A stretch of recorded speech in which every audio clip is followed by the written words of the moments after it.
Welcome to Skateboard Wrench episode 9. As you can see, fall is already upon us, so before winter strikes and we get buried with snow, I'm gonna try to get as much firewood as I can and also clean up some trails, get rid of some just dead woods as it's lying around. That's where some of you guys can come into play. A lot of people reached out to me this summer to find out if they could help in any kind of way. So if you're free this weekend, it's your time to shine. If you can feel that lumberjack urge inside of you, get your long john, your chainsaw, and your flannel shirt, and we're gonna have some good old fun in the woods. So on the menu, getting rid of as many of the dead trees as we can. Oh man, that's the worst kind of paint I've ever had. I should have known by looking at the guy on the fucking bottle. Nelson, Canada, you're really letting me down. Anyway, you understand. Also, there's deadwood all over the place on the ground that can just be picked up and piled on the side of the trails. That could be done by anybody. Kids are welcome. So let's take a bird's eye view. I'll better be able to show you the area I want to work in. The first area I want to work on is the island, that little stretch of land in between the two lakes. It's fairly close to the house and easy to access, even though the trail is a little wet in some spots. But mostly, it is just a gorgeous spot. Basically, that's the area where I would like to set up the first camping site and the first skating structure. And just to give you guys a reference point, I was standing about there in the intro earlier. As you can see, just in that small area, there is a lot of dead trees. And if we have enough people, I might try to set up a second team to try to open the old trail on the south side of the lake. You might be asking yourself, that's a lot of dead trees. How are you going to move everything? Well, I thought of that. I reached out to my cousin David, who owns a sugar shack that doubles down as a reception hall. When I first got the land, he generously offered to lend me his forestry winch. Most of his land has already been cleaned up, so he's not really using it anymore. So I was happy to accept his offer. So I was back at it again, lifting and hauling big pieces of equipment.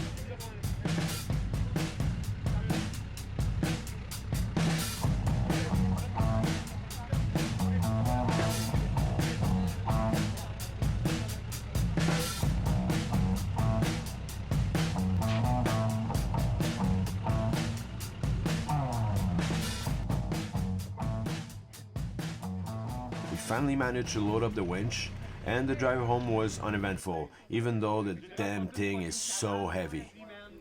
Now I just had to unload the winch by myself. The tractor had been sitting for a little while, so it needed a little boost.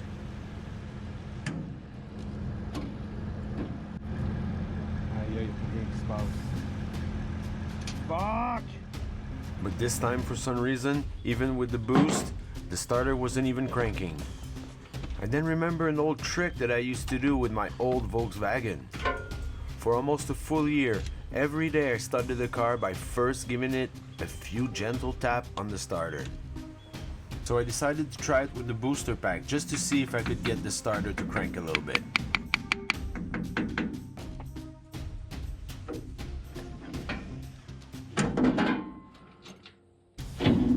Wow. Hammer! Fucking stoked. Unfortunately, some bad weather was rolling in, so the unloading maneuvers would have to wait till the next morning.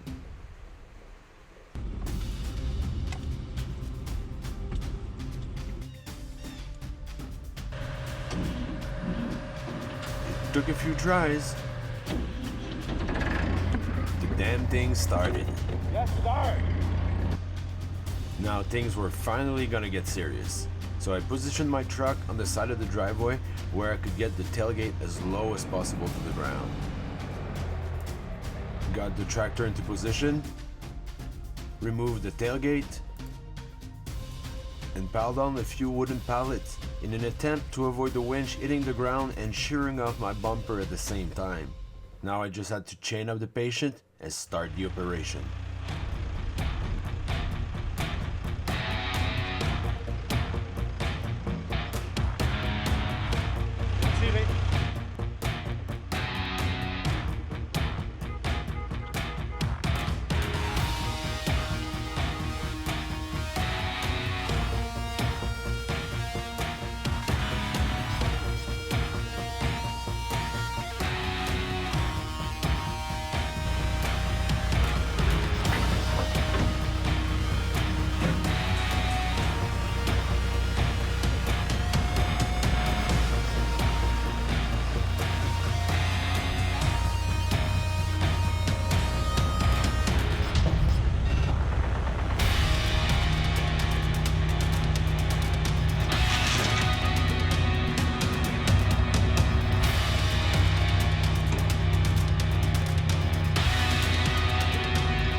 fucking put it on the wrong side.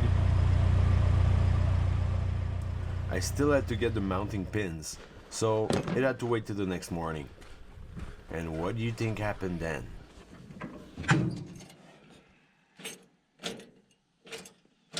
Come on. Nothing again. Even after boosting with the truck and tapping with the hammer, nothing was happening. So I resigned myself and headed into town to get a new battery. Un chien. Allez, un chien. On sort. I realized after looking it up that the battery in the tractor has a higher discharge rate than the one in my truck. That's probably why even while boosting with the truck, we weren't able to get the tractor to start properly. Now my only hope was that the starter wasn't also fried, and that the higher power discharge of the battery would solve the sticking problem with the starter. At least that's what the internet had led me to believe, and I was hoping that the internet would be right once again.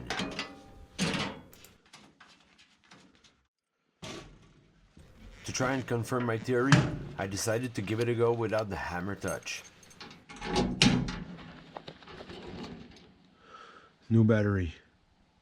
Let's see.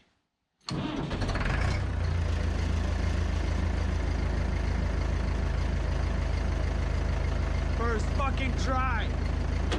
Now it was just a matter to see if I was going to be able to hook it up and make it work.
So if you plan on coming to give a hand on the weekend or just have some fun, don't forget some good boots, some gloves, layer it up. It's still pretty warm during the day, but it gets cold at night. If you want to stay for the night, Friday or Saturday, bring your camping gear. I also have a 5-person tent that could lend to somebody if somebody needs a tent and wants to come by. Don't hesitate to join us. Don't be shy if you don't know anybody. It's going to be the same thing for a lot of people. I can't wait to meet all of you guys and have some fun and to be able to show you my little piece of paradise. So I'll see you guys this weekend. If not, you'll be able to catch up on the video recap that should be available in a couple of weeks. 3 or 4, we'll see. See you soon.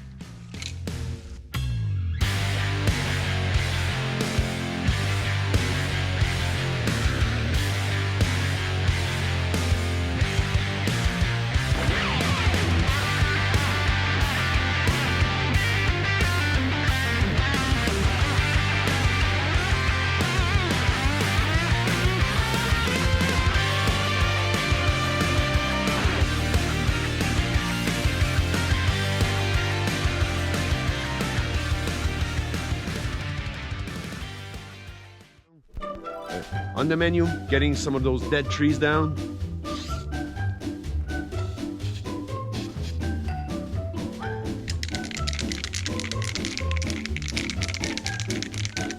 On the menu, getting rid as much of the dead trees as we can. Oh, c'est la merde, ça.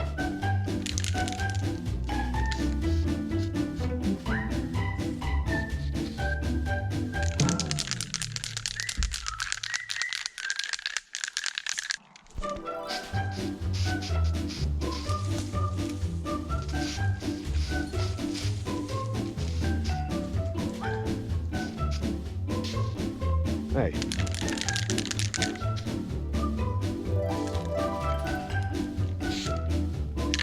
Worst kind of fucking paint ever. Man.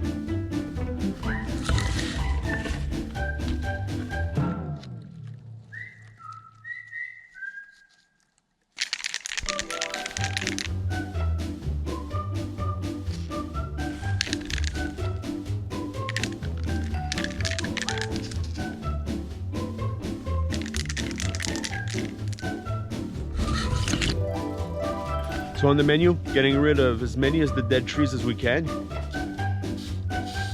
Oh man, that's the worst kind of paint I've ever had.